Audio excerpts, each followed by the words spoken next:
Hello and welcome back to RPG PhD. I'm Dr. Ben. If you've ever run a scene that should feel monumental, a coronation, a riot, a divine visitation, the first time the party steps into the Lich's chapel, and it lands with the emotional energy of a rules clarification, you've hit a common tabletop problem. We communicate almost everything through explanation. We describe, we summarize, we justify. Meanwhile, the body-level experience of the scene, pressure, rhythm, sensory texture, collective attention, stays under-designed. Theater artist Artaud argued that the stage has its own concrete language aimed directly at the senses, and that this language can express ideas ordinary dialogue cannot reach. Artaud's concept of the Theatre of Cruelty gives us a surprisingly practical lens for role-playing games because it treats intensity as a craft problem. He envisioned mythic spectacle built from vocal texture, lighting, sound, and physical rhythm, tools that seize attention and shape an audience's experience before anyone fully intellectualizes what's happening. In today's episode, I'm going to translate that into table practice. How to build scenes that hit the nervous system first using sensory layering, ritual repetition, and nonverbal meaning, while keeping the mechanics legible. So, sit back, relax, and let's get started.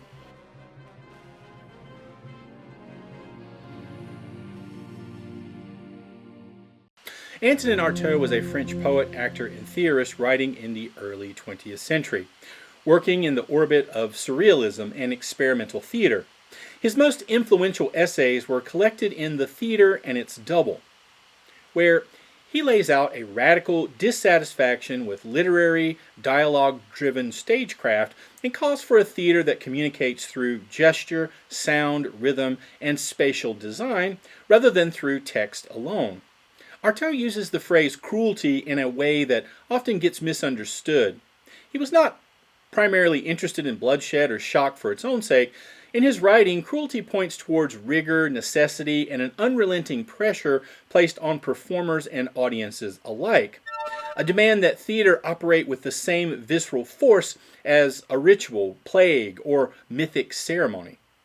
Scholars and reference works usually summarize this as an attempt to bypass purely intellectual spectatorship and address the audience's nervous system through sensory means, such as lighting, percussive sound, chanting, spatial movement, and visual symbolism. For our purposes as game masters, the important takeaway is simple. Artaud treated atmosphere as structure. Sound design, physical rhythm, repeated actions, and visual motifs were not decoration around the drama. They were the drama's engine. That idea maps cleanly onto tabletop play, where we already control voice, pacing, descriptive focus, and environmental cues. If we treat those elements as primary rather than ornamental, we gain a powerful way to shape player experience long before exposition or mechanical resolution enters the picture. A practical game master tool here is what I call the 3-sense pass. This is a short, deliberate burst of description that prioritizes physical experience over explanation. Instead of leading with lore, plot, or mechanical prompts, the game master opens a scene by activating 3 sensory channels: sound, light, texture, smell, heat, vibration, spatial pressure, or movement, and lets those sensations establish tone and stakes before anyone speaks. The technique comes straight out of Artaud's insistence that theater operate through a physical language aimed at the senses rather than through dialogue alone, and from later critical summaries of the Theatre of Cruelty that emphasize sonic and visual assault as primary tools. In role-playing game terms, it becomes a procedural habit. Before dialogue or dice, you shape how the room feels. Here's what a 3-sense pass actually sounds like in play, delivered the way a game master might speak it at the table, with no lore dump and no mechanical prompts yet, just environmental pressure doing the work. The doors swing inward and stop with a hollow boom that ripples through the chamber. The sound doesn't echo the way you expect. It flattens, as if the room swallows noise and presses it back against your ribs.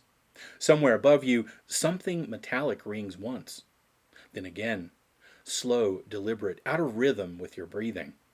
Heat gathers along the floor. It creeps up through the soles of your boots, through the stone itself, warm enough to be uncomfortable, but not enough to burn. The air near the ceiling shimmers, bending the banners along the walls so their stitch heraldry looks briefly warped, almost liquid, before settling back into recognizable shapes. The smell hits last: oil, incense, and old dust. The incense carries a sweetness that turns bitter in the back of your throat, the kind used to mask rot rather than celebrate anything sacred. Every breath tastes layered, heavy, ceremonial, difficult to take in all at once. 40 figures stand in a wide ring around the chamber, hands folded inside their sleeves. When the bell above you sounds again, every one of them shifts their weight at the same time, just an inch, stone scraping under cloth. So this pass commits to 3 channels. First, sound, the swallowed echo, the irregular bell, and the synchronized movement. Heat and light, warmth through the door, shimmering air, warped banners, and smell, oil, incense, dust, and bitterness. And nothing explains who these people are, what the hall is for, or what the party is supposed to do. The environment communicates that this is ritualized, controlled, physically uncomfortable, and collectively focused. Players usually respond to that kind of pressure instinctively, lowering their voices, scanning for exits, whispering plans, hesitating before charging forward. At the table, this takes under 30 seconds to deliver, yet it establishes tone, stakes, and social geometry before initiative, persuasion rolls, or exposition enter the picture. That is the Artaudian move in miniature, letting sensory design carry the first wave of meaning. One of Artaud's persistent claims in The Theatre and its Double is that theater should operate closer to ceremony than to polite conversation. He looked to religious rites, plague processions, and mythic spectacles as models for how repeated actions, rhythmic sound, and collective movement generate meaning through accumulation rather than explanation. Reference works and other commentators often emphasize that his staging proposals relied on pattern vocalization, percussion, and choreographed motion to produce a sense of inevitability and psychological pressure. At the table, ritual and repetition function as intensity engines. When something happens once, players note it. When it happens again at a fixed interval or in response to their behavior, it becomes structural. A bell that tolls every 30 seconds, guards who realign their spears whenever someone raises their voice, priests who trace the same sigil at the end of every exchange. These loops turn atmosphere into a living system. The scene gains gravity because the world appears to be following rules that do not originate with the player characters. A practical GM tool here is what I call the ritual beat. Choose one visible or audible action that recurs on a schedule, every round, every minute, whenever a threshold is crossed, or whenever the party hesitates. Announce it briefly and consistently. So, for example, the chant swells, then drops into silence. Maybe 30 seconds of table talk later, and then the chant resumes louder than before. The torches flare blue for an instant. Nothing new is explained, yet tension increases because the pattern suggests escalation. Ritual also clarifies social geometry. In a throne room, courtiers bow in synchronized waves when the ruler shifts position. In a military camp, horns sound at identical intervals while units rotate through drills. In a guild hall, clerks stamp documents in the same 3-beat rhythm, never looking up. These repetitions communicate hierarchy, discipline, and stakes without speeches. Artaud's larger point was that repetition imprints meaning physically through rhythm and expectation rather than through argument. When we import that logic into role-playing game scenes, we stop relying on NPC dialogues to signal importance. The pattern itself teaches the players how serious the situation is and invites them to decide whether they disrupt it, exploit it, or brace for whatever comes when the next beat lands. Artaud repeatedly argued that Western theater leaned too heavily on dialogue and literary explanation while neglecting what he called a concrete, physical language made from gesture, spatial arrangement, and visual symbols.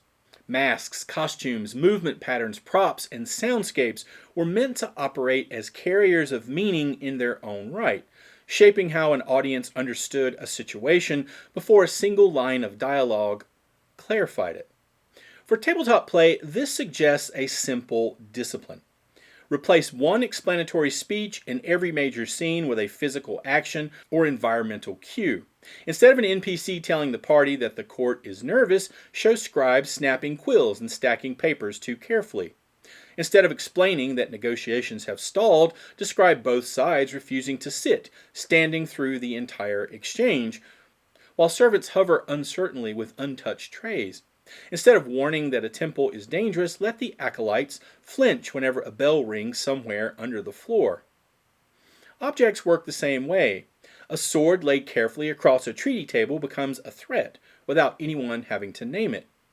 Repeated symbols, a painted eye on doors throughout a city, identical rings worn by unrelated officials, black ribbons tied to every lamppost, signal hidden systems of power through accumulation rather than exposition. At the table, these cues function as invitations rather than instructions. Players decide whether to mirror the posture of the guards, interrupt the ritual, pocket the ring, or ask about the black ribbons. The game master never announces the meaning directly. The fiction gives players material to interrogate. That approach sits squarely in Artaud's insistence that theater communicate through physical and visual pressure, allowing significance to emerge from what the audience experiences rather than what they are told. Used consistently, nonverbal storytelling lightens the explanatory load on the game master while sharpening player engagement. When bodies, spacing, and objects carry narrative weight, scenes feel active before dice hit the table. The environment becomes a participant in the drama, quietly steering attention and shaping choices through what it does rather than through what it explains. So here's an example. The council chamber is already full when you arrive. No one turns to look at you. 12 chairs form a half circle around a low stone table. 10 of them are occupied. 2 remain empty, placed slightly farther back than the others, their cushions untouched. A clerk stands behind each seated counselor, hands folded at their waist, eyes fixed on the floor. As you step forward, one counselor lifts a finger. The clerk immediately slides a stack of parchment closer, aligning the corners with precise care. Another counselor does the same. The third does not move at all. Every person at the table wears the same silver pin shaped like a stylized knot, except the woman in the tallest chair. Her lapel is bare. A servant approaches with a tray of wine. 3 counselors shake their heads in perfect unison. The servant freezes, then backs away without pouring a single cup. No one has spoken yet. Finally, the woman in the tall chair sets a seal ring on the table between herself and the empty seats. She does not look at you when she does. The clerks nearest her step back half a pace. Nothing in this description explains the politics outright, yet players receive a flood of information. They learn about hierarchy, the taller chair, the bare lapel, clerks reacting to one person first, or about control, finger gestures causing instant compliance. Intention, untouched wine, frozen servants, no one meeting eyes. Absence, the 2 chairs set apart, the ring placed deliberately near them. And power signaling, matching pins everywhere else. This might lead to the group asking some questions. Who's missing? Why are those chairs farther back? Why doesn't she wear the pin? Is the ring a threat? That curiosity is the point. The scene produces questions through physical arrangement and micro-behavior rather than through an NPC delivering political exposition. Artaud argued that meaning could be transmitted through staging, gesture, and symbolic objects operating as a language parallel to speech. This example treats the room itself as rhetoric.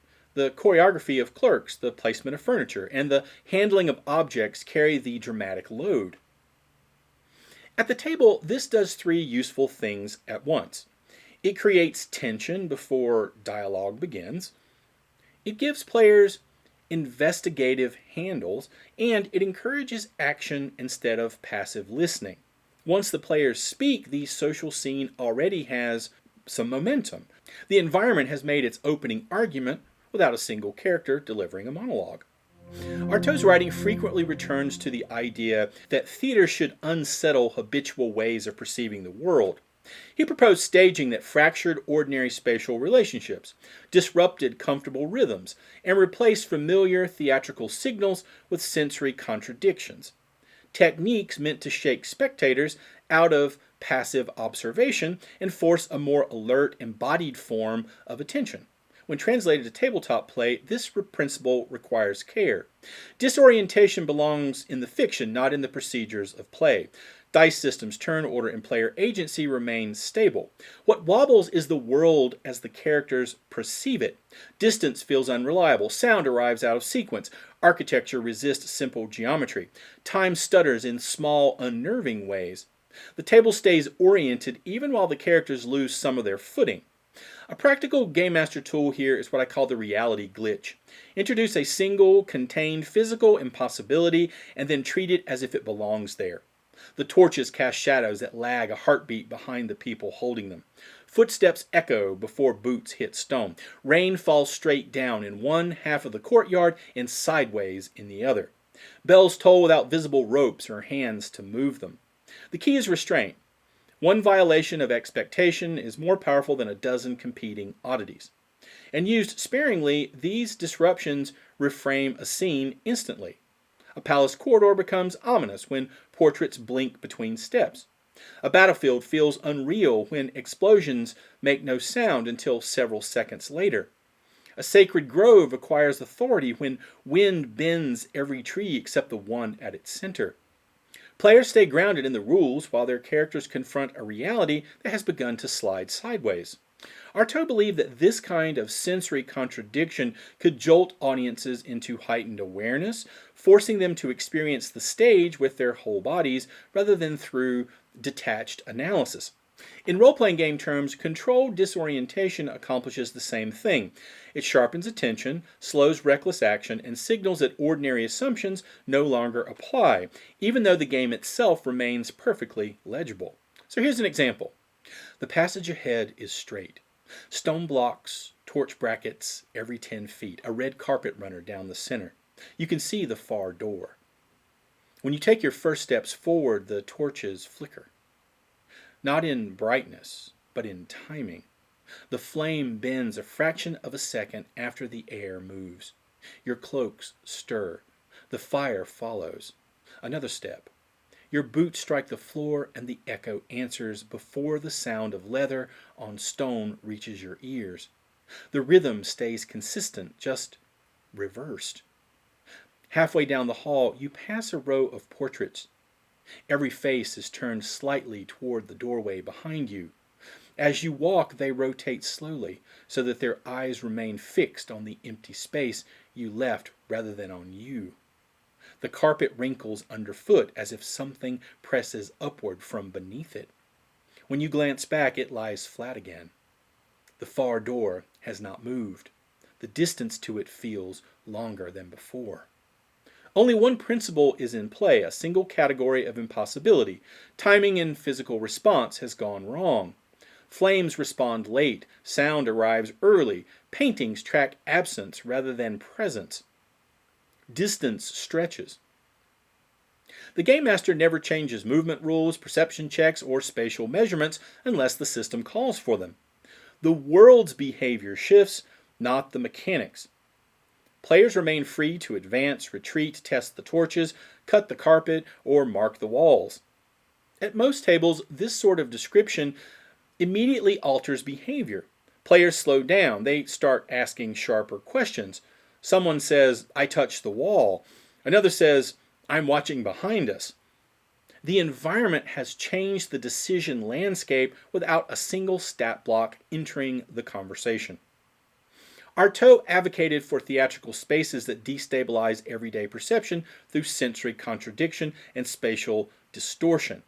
This corridor performs that idea in miniature. The space stays legible, able to be navigated, and governed by the same rules the players already know, yet the sensory logic has shifted just enough to signal that the scene operates under unfamiliar pressures.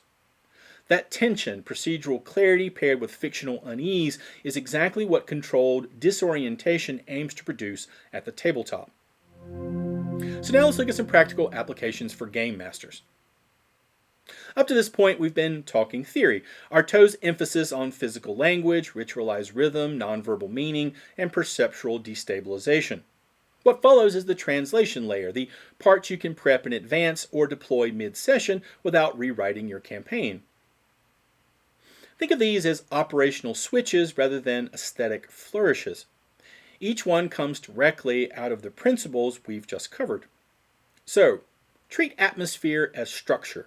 Artaud approached sound, movement, and spatial design as the core of dramatic meaning rather than decorative elements. For a game master, that suggests a shift in prep priorities. At prep time, write one sentence for each major location answering, what does this place sound like when no one speaks? What rhythm governs it? What physical behavior repeats here? Decide one dominant sensory channel for the space.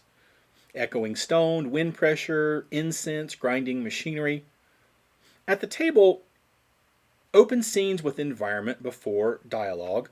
Delay NPC speeches until the players have absorbed the space. And let the room establish stakes before anyone explains them. Next, use the 3 sense pass. Artaud's physical language, of course, emphasized layered sensory input over exposition. The 3 sense pass operationalizes that. So for the GM, pick 3 sensory channels and deliver one short paragraph or a few sentences that hit all 3. And then pause. Let players react before moving to mechanics. Some good moments to use it are when you're entering a sacred site, first contact with an authority figure, crossing a threshold, beginning negotiations, approaching a battlefield. So a prep shortcut is keep a small list behind the screens. Sound, chanting, metal scrape, wind howl, light, flicker, glare, haze, shadow spill, or texture or smell, damp stone, hot stone, perfume, ozone. Next, install ritual beats. So for the game master, choose one recurring action. Tie it to a timer or a trigger. Repeat it identically. Escalate slightly each time. So, a bell tolls and grows louder. Torches change color. Guards reset formation. Chant shortens its tempo. Wind intensifies impulses. So the design principle is that repetition teaches importance without any sort of speeches. Next, replace exposition with choreography. Artaud wanted gesture, symbol, and spatial design to carry that narrative weight. So one GM exercise is before a session, take one planned NPC explanation and convert it into furniture placement, or clothing, or body posture, or object handling, or crowd behavior. And in play, describe actions. Resist summarizing meaning. Let players ask.